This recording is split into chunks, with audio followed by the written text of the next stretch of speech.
Good morning students. Last lecture में हमने 4.2 के फोर्थ एग्जाम्पल तक करा था। फिफ्थ सिक्स्थ सेम है। हम सिक्स्थ करते हैं। Find the general solution of partial differential equation D square minus D dash minus 1। अब देखो, हमने जो पहले 4 क्वेश्चन करे थे उसमें डी स्क्वायर और डी डैश जो फैक्टर था वो लीनियर फैक्टर था, लेकिन ये लीनियर नहीं है, इसका ऑर्डर इसके इक्वल नहीं है। तो ये कौन सा हो गया? वो केस हुआ जब हम इसको रिजोल्व नहीं कर पाएंगे डी इंटू में डी डैश में, डी एंड डी डैश में। तो उसके लिए क्या सॉल्यूशन है? उसके लिए आपको ये सॉल्यूशन याद रखना है। कौन सा?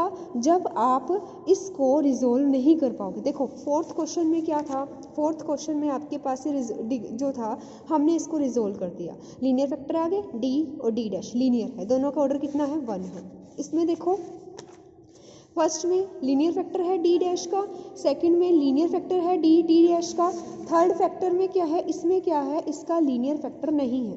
तो इसके लिए क्या करोगे? इसके लिए आपको इसका ये सॉल्यूशन याद रखना पड़ेगा। कॉम्प्लीमेंट्री फंक्शन को फाइंड आउट करने के लिए क्या निकालना पड़ेगा? डी जेड मतलब जेड का derivative with respect to X. तो ए एच कोफिशिएंट आएगा, कांस्टेंट आएगा, इसका आगे this T square double derivative H square बन जाएगा ई का, और ये तो कांस्टेंट टर्म है डी डैश जेड मतलब इसका derivative with respect to Y.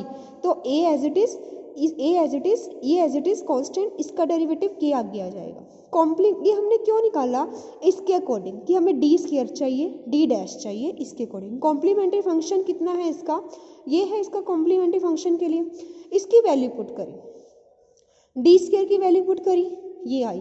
D dash की वैल्यू पुट करी, ये वैल्यू पुट कर दी, और वन इन्होंने वन। उसके बाद क्या करा? हमने इसको एज इट इज़ लिखा, इसकी वैल्यू पुट करी, डी स्क्वायर की पुट कर दी हमने वैल्यू, और किसकी पुट कर दी?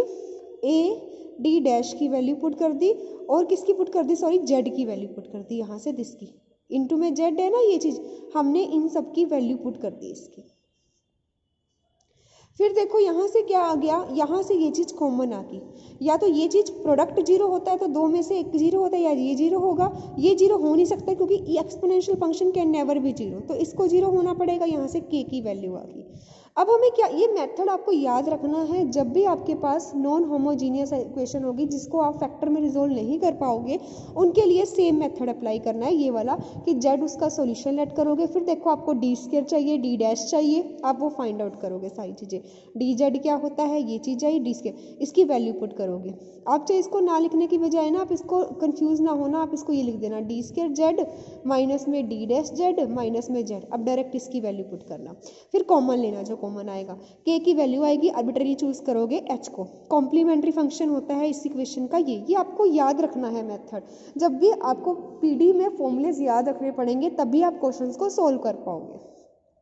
वेयर एच एंड क्या? आर्बिट्रेरी फंक्शन, ये आपका निकल गया।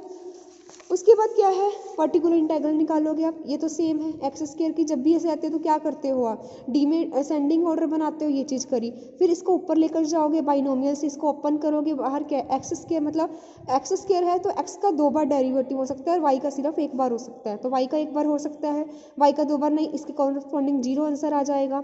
इसका हो सकता है, इसके कॉरस्पॉन्डिंग आ जाएगा, बाकी में 0। तो यहाँ से इसको ये पूरा आपका आंसर आ जाएगा। कॉम्प्लीमेंट्री फंक्शन प्लस में पर्टिकुलर इंटीग्रल फंक्शन। क्लियर?